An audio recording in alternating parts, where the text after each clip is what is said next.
د الله جل شانه فضل او کرم دی چې د شعبان د میاشتې په دوهمه هفته کې موږ او تاسې قرار لرو. د 1440 هجري قمري کال د شعبان میاشته ده. در اینمی ماه مبارک الله جل شانه به ما و شما یک شب داده. اینمی شب را شب براءت گفته میشه. الله جل شانه به اینمی امت بعضی اوقات داده، در اونمو ایام، در اونمو اوقات، در اونمو شبها، در بکم عبادت بکم طاعت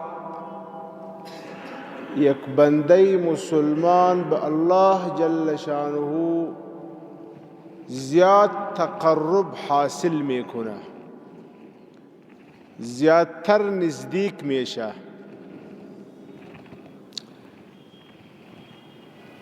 در یک حدیث شریف نبی کریم صلی الله علیه وسلم مثال داده، یک عجیب مثال داده. یک شخص از خانه خود را جور میکنه، برای جور کردن خانه خود یک شخص مزدور را گرفت، از صبح تا چاشت و برای اونمو شخص 1 درهم را مزدوری مقرر کرده. اونمو شخص آمد از صبح تا چاشت مزدوری کرد، اونمو شخص را 1 درهم 1 افغانی مزدوری داد. از چاشت تا دیگر مزدور را از بازار آورد. اینمی وقت در مقابل اونمو دیگر شخص وقت کم است ولی پس هم وقت زیاد است. به اینمی شخص هم 1 درهم را مقرر کرد، بیا در خانه ما کار کنی، مزدوری کنی، 1 درهم میتم. اینمی شخص هم آمد از چاشت تا دیگر مزدوری کرد، به اینمی شخص هم 1 درهم داد و پس ازی به بازار رفت، 100 مزدور را گرفت. از دیگر تا غروب آفتاب بسیار کم وقت است، از نماز دیگر تا غروب آفتاب 1 ساعت کامل نمیشه. به اینمی شخص گفت که بیایی در خانه ما، اینمی کم کار مانده، اینمی کار را تکمیل کنید، 2 درهم میتید. کار ختم است، تکمیل میخواه، اینمی کاری ما را تکمیل کنی. اینمی تکمیل لا که کردی 2 درهم میتیم. و شخص آمد کاری اینمی خانه را تکمیل کرد. مالک اینمی خانه به اونمو شخص 2 درهم داد. اونمو اول 2 شخص که بود اونها اعتراض کرد. یک گفت که ما از صبح تا چاشت کار کردیم، ما را 1 درهم دادی. دوم شخص اعتراض کرد که ما از چاشت تا دیگر کار کردیم، ما را 1 درهم دادی. و به اینمی شخص که از دیگر تا غروب آفتاب 1 ساعت کار کردی، اینمی را 2 درهم میتی. چرا؟ مالک خانه میگوید که او برادر، همراه شما ظلم نکردیم، از حق شما خو کدام چیز نگرفتیم، نه همراه شما ظلم کردیم، نه از حق شما به اونمو دادیم، از جیب خود به اونمو شخص 2 درهم دادیم. کاری ماست. نبی کریم صلی الله علیه وسلم اینمی مثال داده که یهود به دنیا آمد، در اینمی دنیا زندگی کرد، عبادت کرد، اجرت اونها 1% است و زمانه عبادت اونها دراز بود. نصارا به دنیا آمد، اجرت اونها 1% و زمانه عبادت اونها دراز. و اینمی امتی مرحومه، امتی محمدی صلی الله علیه وسلم که به دنیا آمد، زمانه عبادت ما و شما بسیار کم است. یک شخص که پیدا میشه 15 سال خو اینمی شخص مکلف نیست، از پیدایش تا 15 سال مکلف نیست. پس از 15 سالگی مکلف میشه و رسول کریم صلی الله علیه وسلم اعلان کرده که اعمار امتی ما بین 60 الی 70، که بسیار مردمی امتی ما از درمیانی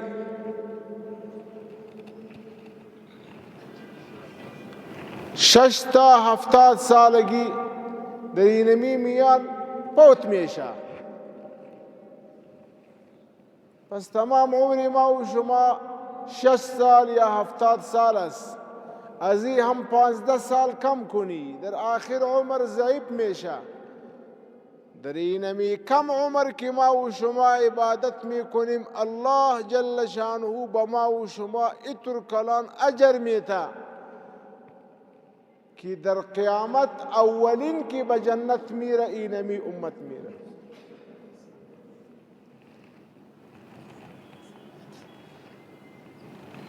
و یک سبب از اسباب کلان اتر اوقات مهمه است که الله جل شانه با ما و شما اتر یک اوقات مهمه داده، خاص مهم اوقات که در اصطلاح جدید ما و شما به اینمی می توانیم که بسته بگوییم، بسته عبادات. مثل که انترنت والا می گویه که بسته انترنت میتیم، بسته فلان چیز میتیم. الله جل شانه در اینمی روزها و شبها به ما و شما بسته عبادات میته. اونمو بسته ها که الله جل شانه به ما و شما میته، از او سلسله یک شب آل در اینمی ماه می آید. در اینمی ماهی مبارک شعبان یک شب است که ما و شما او را شب برات یا شب براعت میگوییم. نبی کریم صلی الله علیه وسلم فرمایی په عربو کې یو قبیله و، هغه قبیله والا مالدار و پسونه درلودله، مال درلودی. نبی کریم صلی الله علیه وسلم فرمایی الله جل شانه د شب براعت په شپه باندې د بنی کلب قبیله، بنی کلب قبیله ورته ویل کوچیان و، د بنی کلب قبیله چې څومره پسونه دي، څومره مالونه دي، د هغو پر بدن چې څومره وریښتان دي، الله جل شانه د دغه وریښتانو په اندازه باندې انسانان دغو ته مغفرت کوي. اینمی شب براعت است. در اینمی شب مبارک الله جل شانه مردم را از جهنم آزاد میکنه، براعت میده. یک بسته است، یک پیکیج است. در یک روایت میگه که الله جل شانه در اینمی شب مبارک به انسانها اعلان میکنه هل من مستغفر فاغفر له. است یکی طور یک شخص که مغفرت میخواه که ما بری اونمو بخشش کنیم. شخص هستی طور الله جل شانه اعلان میکنه. داسی یو څوک سته چې بخشش د ګناهو غواړي، چې زه ګناهونه معاف کړم. داسې یو څوک شته چې هغه په مشکلاتو کې گرفتار وي چې زه د مشکلاتو خلاص کړم. داسې یو څوک شته چې هغه عافیت او سلامتیا د آفاتو او مصیباتو څخه غواړي چې زه عافیت او سلامتیا ورکړم.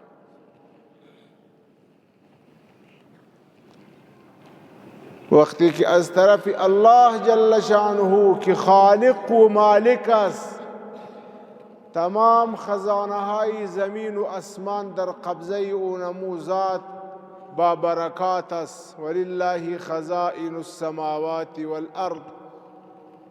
تمام خزانه زمین و اسمان در قبضه و اختیار الله جل جلاله است. وقتی که او نمو ذات خود اعلان میکنه که کی است، کدام شخص است که کدام چیز ضرورت داره، پس اگر در او نمو شب کدام شخص کدام سوال کنه، آیا امکان داره که او نمو سوال قبول نشوه؟ ضرور قبول نشه.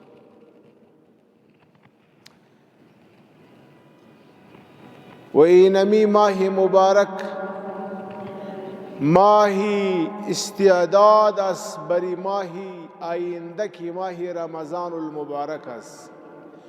و نمو ماه رمضان المبارک مکمل ماهی بسته و پیکیج است. در اینمی ماه مبارک خو یک شب است، در او نمو ماه هر ساعت هر روز هر شب بسته است. در رمضان المبارک میاشت لپاره بیا دغه مبارک میاشت دا یو استعداد دی، تمرین دی، تیاری دی. ام المؤمنین عائشہ رضی اللہ عنها فرمایی چې نبی کریم صلی الله علیه وسلم به در رمضان المبارک څخه سیوا په هیڅ میاشت کې دومره روژې نه نیولې لکه په شعبان د برات په میاشت کې چې به یې څومره روژې نیولې. په دې کې به نبی علیه السلام زیاتې روژې نیولې د دې لپاره چې تیاری وکړي د روژې له میاشتې لپاره. د حضراتو صحابه کرام رضی الله عنهم عادت شریفه به دا و چې د رمضان المبارک په میاشت کې د شعبان د برات په میاشت کې به مالدارانو د خپل مال حسابونه کول. مالدارانو به خپل د مال حسابونه خلاص کړل د دې لپاره چې په رمضان کې و عبادت ته خلاص، او د چا په مال کې چې به د الله جل شانه حق و زکات به په شعبان کې لاویستی، د دې لپاره چې غریبان هم تیاری وکړي د رمضان المبارک په میاشت کې و خپل عبادت ته یکسو یسی، فکر و عبادت ته جمع وي. الله جل شانه اینمی امت را خاص الخاص بر عبادت خود پیدا کرده و به اینمی امت خاص اوقات داده بری وابستگی به ذات خود. اگر از انسان غفلت شود در زندگی خود، الله جل شانه در جریان سال در جریان ماه مختلف اوقات را میاره. در میان هر هفته یک روز جمعه می آید. فی یوم الجمعة ساعة لا يوافقها مسلم وهو قائم يصلي يسأل الله خيرا إلا أعطاه إياه. در هر روز جمعه یک ساعت است، در اونمو ساعت دعای مسلمان قبول میشه. در روزهای هفته الله جل شانه جمعه را پیدا کرده. در میان ماهها الله جل شانه ماه رمضان المبارک را پیدا کرده. در میان شبها الله جل شانه شبی برات را پیدا کرده و شبی قدر را پیدا کرده. در میانی روزها الله جل شانه روزهایی دهی عید الاضحی را پیدا کرده د لوی اختر لس ورځې دا ټول د دې لپاره دي چې بنده د خپل رب جل شانه سره هغه کمزوري تعلق چې په نور اوقاتو کې کم تعلق کمزوري سوی دی انسان دی د اولاد سره د اهل او فامیل سره د دنیا سره د شغل په وجه باندې د انسان تعلق کمزوري کیږي د خپل رب سره غفلت راځي هغه غفلت بیرته لري کی د خپل رب جل شانه سره خپل تعلق بیرته مضبوطه کی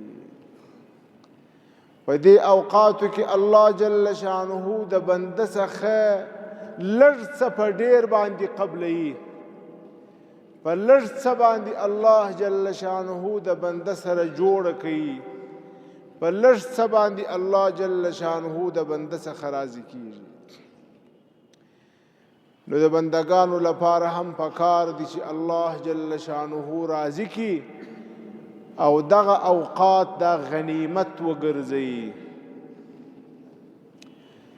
ما وویل چې الله جل شانه د برات د شب برات په شپه باندې د بني کلب قبیله چې په مکه مدینه منوره کې یو قبیله و مالداره او پسونه یې درلودله د هغه قبیله د پسو د وریښتانو په اندازه باندې الله پاک بندگان معافوي و البته حدیث شریف دی چې څو کسان دي چې الله جل شانه په دې شپه باندې مغفرت نه ورته کوي چند اشخاص از که در اینمی شب برات هم الله جل شانه به اونها بخشش نمیکنه از اینمی عفو عمومی الله تعالی در اینمی شب اونها محروم است باید ما و شما همراهی خود محاسبه کنیم که ما و شما خود در اینمی زمره نیستیم اگر خدا ناخواسته یک عمل در ما و شما است باید از او پیش توبه کنیم خدا نکنه که از اینمی عفو عمومی محروم شویم د برات په دې شپه باندې پنځلسمه د برات الله جل شانه د بني کلب قبیله د پسو د وریښتانو په اندازه باندې انسانانو ته عفو کوي خو څو کسان نه معافوي اول الله جل شانه مشرک نه معافوي اول و مشرک ته عفو نه کوي کسی که همراه الله جل شانه شرک گرفته شریک گرفته شریک ساخته ومن یشرک بالله فكأنما خر من السماء فتخطفه الطير او تهوي به الريح في مكان سحيق چا چې د الله جل شانه سره شرک وکي دا دومره خطرناک عمل دی لکه یو څوک چې د اسمانه څخه وزمکې ته راوغورځي او په ځمکه باندې ولویږي ټوټه ټوټه سي ریزه ریزه سي او بیا دغه ټوټې ټوټې بدن مرغان وخوري او یا هوا ویسي نو زموږ او ستاسې په اصطلاح باندې نام و نشان یې ورک سو چا چې شرک وکړي خپل نام او نشان یې ورک کړي شرک به نه کوي ومن یشرک بالله فكأنما خر من السماء فتخطفه الطير او تهوي به الريح في مكان سحيق يا بني لا تشرك بالله إن الشرك لظلم عظيم لقمان حکیم رضی الله عنه بچه خود نصیحت میکنه بچه ما احتیاط کنی همراه شرک را نکنی لا تشرك بالله لا تشرك بالله شرک نکنی ان الشرك لظلم عظیم شرک بسیار کلان گناه ظلم عظیم است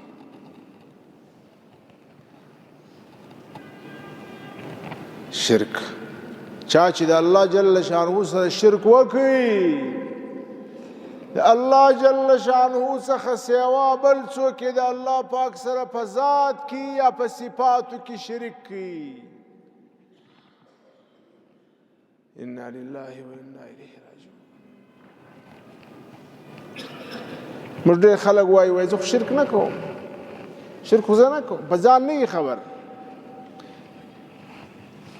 شرک نه کوم موږ په ځان نه خبر مشرکانو به هم دا خبره کوله مشرکانو به ویل قل ما نعبدهم الا ليقربونا الى الله زلفا مشرکانو به ویل موږ چې د بتانو عبادت کوو ولدا د دې لپاره کوو چې دوی موږ الله پاک ته ورنږدې کړي الله جل شانه وای د شرک سره احتیاط وکړي که چا شرک نیولی وو په دغه شپه باندې د برات چې د بني کلب قبیلې د حیواناتو د وریښتانو په اندازه باندې انسانان معافوم په دا شپه باندې هم نه معافوم دوهم الا لمشرک او مشاحن حسدگر کسی که در سینه خود در دل خود همراه دیگر مسلمان حسد داره بغض داره حسدگر کینگر به اینمی شخص الله جل شانه در اینمی شب هم مغفرت نمیکنه حسد بر چی میکنی؟ دهنده الله جل شانه است اعطا کننده الله جل شانه است شما که بر اینمی شخص بر نعمت اینمی شخص اعتراض داری در حقیقت اینمی اعتراض بر الله تعالی میکنی به اینمی شخص اینمی نعمت الله تعالی داده الله تعالی که نعمت داده شما اعتراض میکنی خو مقصد اینمی است که نعوذ بالله الله تعالی در اینمی فیصله غلط است الله تعالی غلط کرده خطا کرده که به اینمی شخص اینمی دنیا داده اینمی عزت داده اینمی منصب داده خب اعتراض بر الله است شما از اینمی حسد خود از حقیقت اینمی خبر هستی اولین گناه حسد کی کرده اولین گناه حسد ملا شیطان کرده ملا شیطان اخوند ملا شیطان اخوند در اسمان اولین شیطان بود که گناه حسد کرده وقتی که الله جل شانه آدم علیه السلام را خلیفه مقرر کرد شیطان گفت چرا را خلیفه مقرر کردی انا خیر منه خلقتنی من نار و خلقته من طین ما از او بهتر هستیم چرا را خلیفه مقرر کردی چرا ما را نمی کنی الله جل شانه اعلان کرد که ما رب هستیم اختیار ما از هر چیز که می کنیم اختیار ما تو کی هستی لہذا کسی که همراه دیگر حسد خاص کرد در منطقه و وطن و زمانه ما و شما مردم حسد همراه برادر خود میکنه برادر زاده خود میکنه کاکا زاده خود میکنه ماما زاده خود میکنه اینمی اقربای خود میکنه در محله خود میکنه ډیره غلطه ده الله جل شانه و هغه چاته چې حسد کوي په دغه شپه باندې چې په میلیونو انسانان معافي و دې ته معافي نه کوي صوم الله جل شانه در اینمی شب مبارک شب لیلة البراءت نصف شعبان الله جل شانه بکی عفو نمیکنه به اونمو شخص عفو نمیکنه بخشش نمیکنه کسی کی عاق باشه نافرمان والدین باشه ازاری باشه اونمو شخص کی نافرمان پدر و مادر هر دو یا یک باشه پدر و مادر خو ما و شما در خانه خود بری خود یک بوج محسوس می کنیم که پدر و مادر خود در خانه یک بوج است بری ما ای هم زیاد است که ما به اونها نان میتیم. نه اینطور نیست. الله جل شانه پس از حق خود دوهم اونها را حق داده، حق اونها را ثابت کرده. وقضى ربك ألا تعبدوا إلا إياه وبالوالدين إحسانا. الله جل شانه فیصله کرده که عبادت حق ما است، احسان حق والدین است. ما اینمی پس فیصله کردیم که عبادت تنها حق الله تعالی حق ما است. الله میگوید وبالوالدین احسانا، احسان حق والدین است. وإن جاهداك على أن تشرك بي ما ليس لك به علم فلا تطعهما وصاحبهما في الدنيا معروفا. اگر پدر و مادر شما مشرک بود، کافر بود، بت پرست بود، پدر و مادر، بعض مردم میگوید ما دیندار هستیم، پدر و مادر بیدین است. بیدین نه، کافر بود. اگر مشرک بود، خالی مشرک و کافر نیست، بلکه از شما هم طلب میکنه که بچه توم کافر شوی، بیا بچه توم مشرک شوی. الله جل شانه به ما و شما چه حکم میکنه که در اینمی مسئله اطاعت نکنی، ولی متصل حکم کرده. متصل و صاحبهما فی الدنیا معروفا. خبردار خبردار خبردار، اگرچه شما مسلمان هستی، بزرگ هستی و اونها کافر است و از شما هم کفر میخواه، درباره کفر اطاعت نکنی. و صاحبهما فی الدنیا معروفا، لیکن در دنیا همراه اونها معامله احسان کنی. دوغو سره شه گزاره کوه، شه گزاره کوه، شه گزاره کوه. څوک چې د مور و پلار نافرمان وي، الله جل شانه په دغه شپه باندې هم عفو نه ورته کوي. د عفو عمومي، د عفو عمومي د لیست څخه الله پاک دا خلک باسي. د مور و پلار نافرمان دي، هغه خلک چې مور و پلار ته وایي، هغه څوک چې مور ته یا پلار ته په تریو تندي خالي وګوري، په داسې د قهر په نظر ورته وګوري، وایي د الله جل شانه عرش حرکت وکړي، وایي یا الله ما ته اجازه راکړه چې په دې ظالم باندې چپه سمه دا مردار کړم، ختم یې کړم. دې مور ته یا پلار ته په سخت نظر باندې، د غضب په نظر باندې کاته وکړه. و در زمانه ما و شما خو مردم بر پدر و مادر دست را بالا میکنه، میزنه. یک بچه را ما گفتیم که چرا پدر خود را زدی؟ گفت که بیعقل است. ما گفتیم ها خوب است که باید تربیت کنی، پدر خود را تربیت کنی، بیعقل است. اولادا تربیت پدر میکنه. بی شرم و بی حیا زمانه شد. ان الله لا يستحيي من ذي شيبة المسلم. الله جل شانه وای ما ته د سپینو ریښته څخه حیا راځي. الله جل شانه د سپینو ریښته څخه حیا کوي. بے شرم و بے حیا لور او زوی د خپل پلار د سپینو ریښته څخه حیا نه کوي، لاس په پورته کوي، یا تیزه خبره ورته کوي، یا غصه ورته کوي. او خاص کر په دې ګناه باندې هغه څوک ډېر اخته دي چې ځان ته بزرګ وایي، ځان ته قاري صاحب وایي، ځان ته نیک وایي، دیندار وایي. دا جاهل خلق دا لا بیا ادب ورسره کوي.